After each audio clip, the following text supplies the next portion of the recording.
Lascia che inizi dicendo che la vita andava bene. Sai, stavo con mia moglie, chiamiamola Diane, da quasi un decennio. Pensi che dopo 9 anni di matrimonio conosceresti una persona dentro e fuori, ma mi sbagliavo. Col passare degli anni, entrambi ci siamo concentrati molto sul lavoro. Lei è nel settore immobiliare e io gestisco una piccola impresa di costruzioni. Gradualmente abbiamo trascorso sempre meno tempo insieme, ma l'ho attribuito alle esigenze delle nostre carriere. Questa parte è cruciale. Diane ha iniziato a uscire di più con le sue amiche, sai, serate tra donne, feste di addio al nubilato e cose del genere. Sì, Diane stava tramando qualcosa. Ha partecipato a 2 feste di addio al nubilato negli ultimi 45 giorni, cosa che mi sembrava strana. La nostra intimità era svanita. Sì, la scintilla stava svanendo, ma era come se fosse diventata una persona diversa. Un giorno, mentre ero al lavoro, mi manda un messaggio, qualcosa a proposito di aprire la nostra relazione.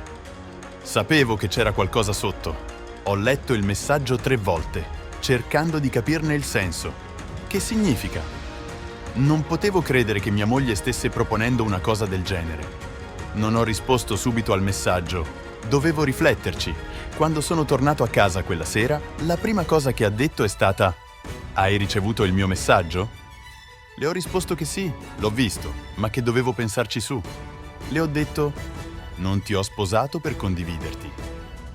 Buona risposta, vero? Lei mi dice che sono diventato noioso e prevedibile. Io pensavo: quindi ora sono io il cattivo della situazione?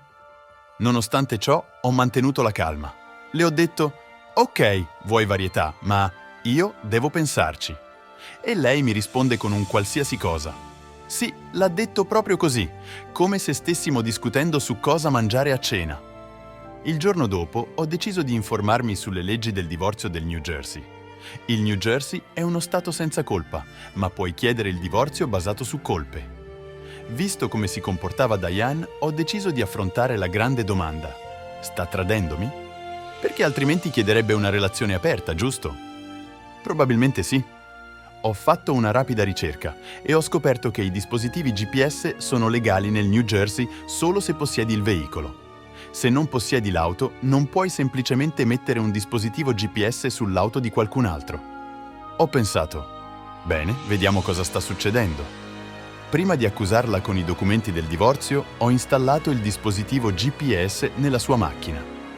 Mi sentivo come James Bond mentre lo facevo, tutto furtivo. E per essere sicuro di coprire tutte le basi, ho assunto anche un investigatore privato.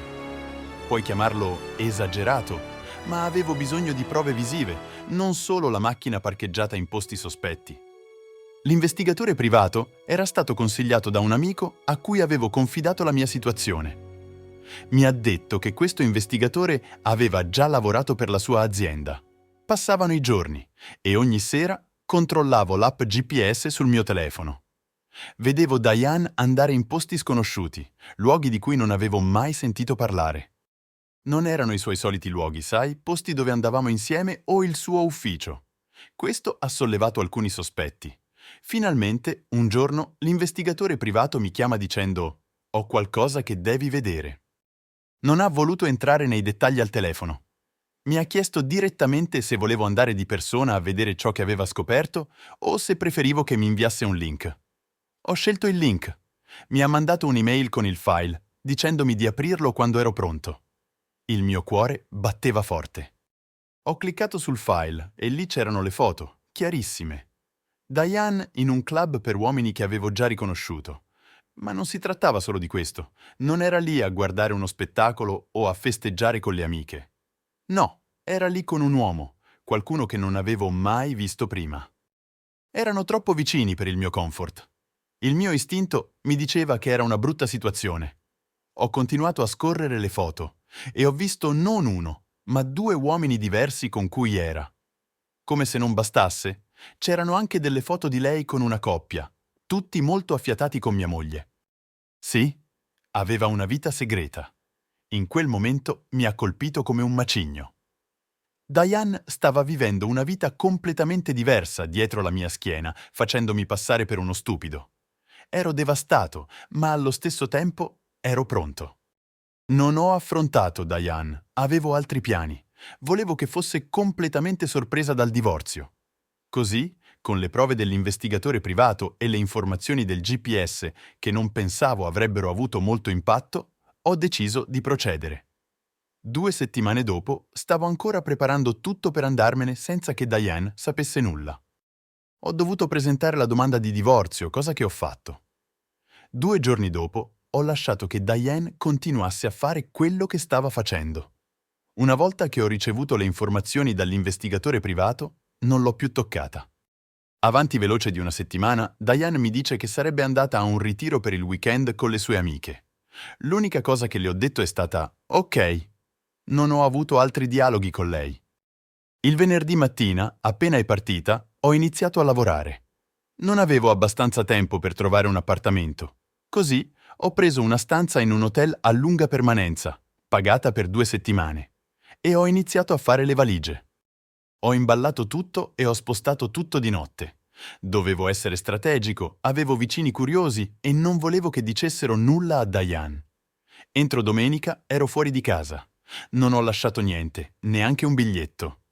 Diane possedeva la casa. Era un regalo dei suoi genitori prima che ci conoscessimo. Non mi importava della casa, ero finito. Come ho detto, entro domenica me ne ero andato e Diane non mi ha mandato nessun messaggio per tutto il weekend. Non mi ha detto nulla. La domenica sera, intorno alle 10:46, Diane mi ha mandato un messaggio dicendo che non sarebbe tornata fino al pomeriggio del lunedì. Non ho risposto al messaggio. Lunedì è arrivato e non ho sentito Diane fino alla sera, intorno alle 9. Mi ha chiesto dove fossi e se sarei tornato a casa. Non ho risposto al messaggio e non mi ha mandato altri messaggi. Ma il giorno dopo è stato un po' diverso. Ha continuato a chiedermi dove fossi e se andava tutto bene. Ancora non ho risposto. A quel punto tutti mi stavano mandando messaggi perché pensavano che fossi scomparso. Ho risposto a loro dicendo che stavo bene e che ero in vacanza. Ma ancora non ho risposto a Diane. Non sono mai tornato a casa e non ho mai risposto a Diane. 3 settimane dopo le sono stati consegnati i documenti del divorzio nel suo ufficio immobiliare. Non ho sentito nulla da lei dopo che le sono stati consegnati i documenti.